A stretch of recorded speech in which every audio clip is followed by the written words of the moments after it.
In any kind of long-term endeavor, you often don't realize how far you've come until you look back at where you were. When Google launched the Pixel 6 Pro in late 2021, it was a major break with previous generations of Pixel. A new look in both hardware and software, new Google Silicon under the hood, and the first big camera tech upgrade in years. Flash forward to the Pixel 9 Pro XL, and despite some lingering visual similarities, it already feels a world apart from its 3-year-old predecessor, with a sharper, flatter design and a new experience built for the age of AI. Look, I'm not going to bury the lead here. If you're wondering whether you should upgrade from your Pixel 6 Pro to a 9 Pro XL, the answer is an obvious, resounding yes. But the countless changes and upgrades going from the first Pixel of the Google Tensor era to the present-day flagship are also worth taking a closer look at, because, in the words of Russell Watson, "It's been a long getting from there to here." So it's time to dig into what's new in the Pixel 9 Pro XL and also see how it measures up to the phone that I suspect quite a few Pixel fans will be upgrading from the Pixel 6 Pro. I'm Alex Doby, this is XDA, let's jump in.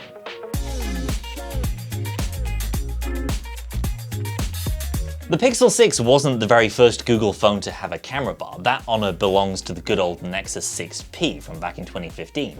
But it did kick off the era of it being an iconic design element for Google's handsets, and it signified that the camera was one of the main things that set this phone apart, something which still holds true to this day. Honestly, this design in general I think still holds up pretty well today. It at least has some character to it, even in the relatively bland grey colorway I've got here. There are plenty of less eye-catching, less attractive phones on the market in 2024. With the 9 series though, Google has pivoted towards a flatter form which, let's be totally honest, has more than a slight hint of the copy your homework meme to it. The footprint and curvature of the corners is almost identical to an iPhone 14 or 15 Pro Max, which is a good thing and a bad thing for all the same reasons that apply to Apple's phones. The flat design is definitely harder to one-hand than previous Pixels, but you get that clean, uniform look that also comes with a modern iPhone. That's obviously not the case with the 6 Pro, which has a typically sized top and horizontal bezels, along with a slightly thicker chin border area down below. Build quality alone though definitely favors the newer Pixel. The construction of the camera bar, for example, is clunkier in the 6 Pro, where it isn't a single piece, but rather part of the outer frame combined with a glass surface and curved plastic sides. The appearance of the 9 Pro is cleaner both front and back. The quality of the two displays here is also worth touching on because it's one of the areas you really do see the 2 years of technological progress, to say nothing of the 9 Pro XL's higher bill of materials. Considering its rated peak brightness level of around 800 nits, the 6 Pro was surprisingly still pretty easy to see out in bright daylight. To me, this is definitely a usable panel in bright summery conditions, but under more direct sunlight you can appreciate the higher peak brightness of the 9 Pro XL, which, although it lacks the reflection cancelling magic of some Samsung displays, still ranks among the best in a 2024 flagship. The 9 Pro XL also does a much better job with its in-screen fingerprint. A lot of people really hated the older and slower optical scanner in the 6 Pro. I didn't mind it all that much, but there's still no denying that the new ultrasonic scanner from Qualcomm is quicker and more reliable in the newer phone. It's a similar story with audio. The Pixel 6 Pro's built-in speaker is not at all bad. You can watch YouTube videos and even stream music from this thing without your ears bleeding, but you'll definitely note a richer sounding output from the 9 Pro XL, particularly in terms of bass. So the Pixel 6 Pro was the first Google Tensor phone, which saw Google partnering with Samsung on a chip that shared a lot in common with Samsung's own Exynos processors, while also adding dedicated hardware to run Google's onboard AI magic. Tensor G1 was a milestone chip, but it wasn't without its issues. The big one was power consumption, especially on cellular data. The chip ran hot anyway, and was particularly prone to kicking out extra heat when using 5G networks in particular. Obviously, that's not great for battery life, and so the 6 Pro's longevity definitely ranked as nothing special even back in 2021. With a busy day, you could definitely kill it off by late afternoon, especially while traveling. Now, the Tensor G4 in the Pixel 9 series may not have been the fully customized, Google-designed, TSMC-built chip that some were hoping for, but one area where it is a huge improvement on all previous Pixels, especially the 6 series, is in its efficiency. I think in all areas outside of gaming, Google is basically at the level of a modern Snapdragon phone at this point. And in terms of your day-to-day experience using either the Pixel 6 Pro or the 9 Pro XL, and things like battery anxiety, this could be one of the biggest upgrades you actually notice. The other big upgrade that's kind of been brewing over the past few years is the camera system, and while some of the headline specs wouldn't seem to have changed drastically, having taken a bunch of side-by-side photos and videos on the 2021 and 2024 Pixels, I can say there are some pretty meaty differences in some areas with these cameras, and that's before you even get to the many AI photo features you'll miss out on using the older Pixel. And that's also in addition to Ultra HDR photo support in newer Pixels like the 9 Pro, plus 10-bit HDR support in videos. Both of these features mean your photos are captured with additional brightness info, so that on a compatible display like the Pixel 9 Pro XL's, lighter areas appear brighter and more lifelike. Shots from the primary camera probably showed the least difference between these two phones. After all, the 6 Pro's sensor is basically the same size as the 9 Pro's, only behind a slightly narrower aperture. As such, much of the difference here comes down to processing, and in a lot of places it's color differences you could argue either way that don't make a huge impact on the overall shot. Moving to darker conditions though, you'll notice improved dynamic range from the 9 Pro's primary, for example in this stained glass scene here, as well as less grain on the outer edges of the frame. Both of these were shot without using night sight. The difference with that night mode enabled obviously would have been less pronounced. But really my biggest takeaway was that after 3 years this Pixel 6 Pro primary camera really does hold its own pretty well, because much of the strength lies in Google's HDR Plus processing, and you've still got a pretty big sensor size, you can still capture some fantastic looking shots with this camera.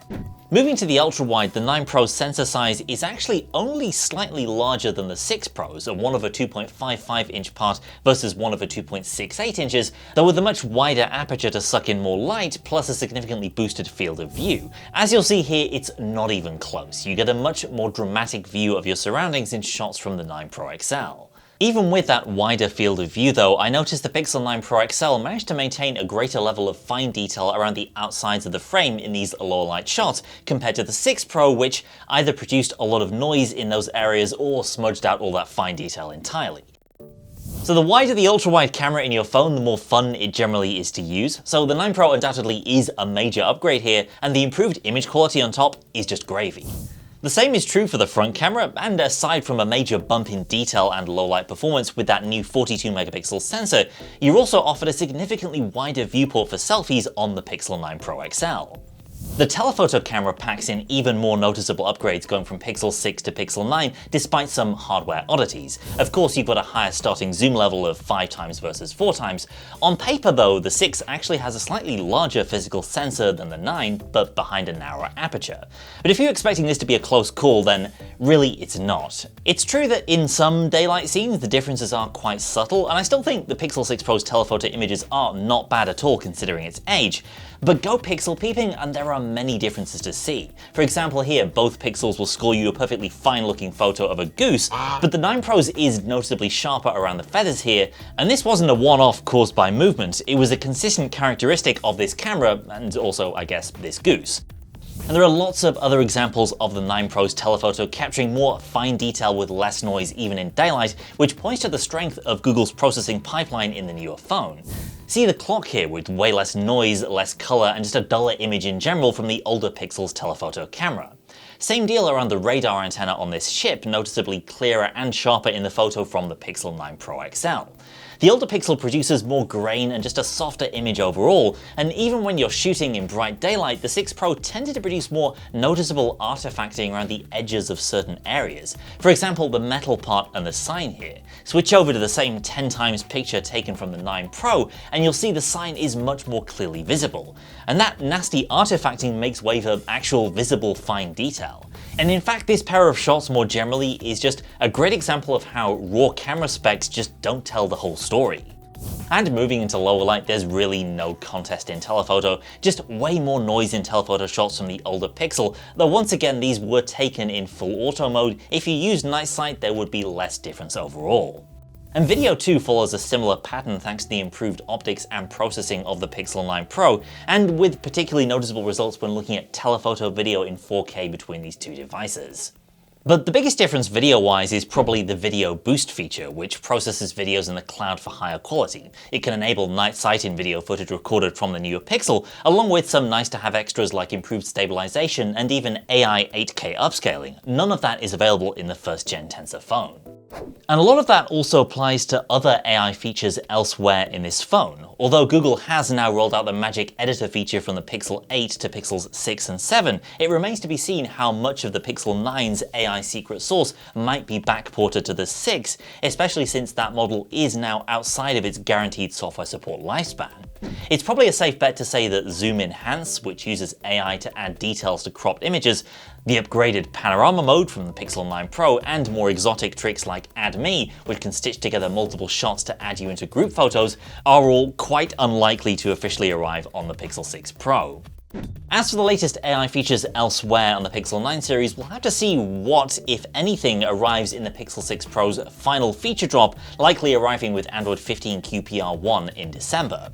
However that pans out though, anything that relies on Google's Gemini Nano model to work, like Pixel Studio and the version of Gemini Live that works locally on the phone, is unlikely to be fully supported on the Pixel 6 Pro, which should mean that Pixel 6 owners are left with the basics of a Google AI experience, but without many of the additions rolled out for newer models in the past year or so. Nevertheless, the core Android experience is still fast and smooth on the Pixel 6 Pro, with staple Pixel features like Live Translate and Hold for Me, which don't require the beefier hardware of the Pixel 9 Pro XL. So 3 years on, even without the extra AI sprinkles of the 9 series, it's still a really solid loadout of features. The past 3 years of progress in Google Pixel hardware and software has been a long journey traversed mostly in baby steps. Much like the iPhone, moving from one generation or one feature drop to the next feels mostly like treading water, with only a few headline features arriving each year. But looking back at the first Tensor-powered Pixel compared to its modern equivalent, you really can see just how far the series has come. Battery life on 5G is a big one, markedly improved this generation, and a real tangible, sensible reason to upgrade if you're still living with Pixel 6 battery anxiety. The camera system, too, shows how consistent iterative improvement can make a huge difference over time, even before you consider fancier Pixel 9 features like Video Boost and Add Me. And while many of the Pixel 9's AI features generally feel quite hit and miss at times, if you're going to enjoy playing with things like Gemini Advanced, you'll have the best experience doing that with Gemini Nano running locally on the Pixel 9. So there you go, permission granted if you were thinking about upgrading from a Pixel 6 Pro to a 9 Pro XL. If you've used either of these two phones, and especially if you are upgrading, then be sure to share your impressions and thoughts down in the comments. Stick around for more Pixel coverage and comparisons coming soon, but in the meantime, thanks for watching, and I'll see you next time.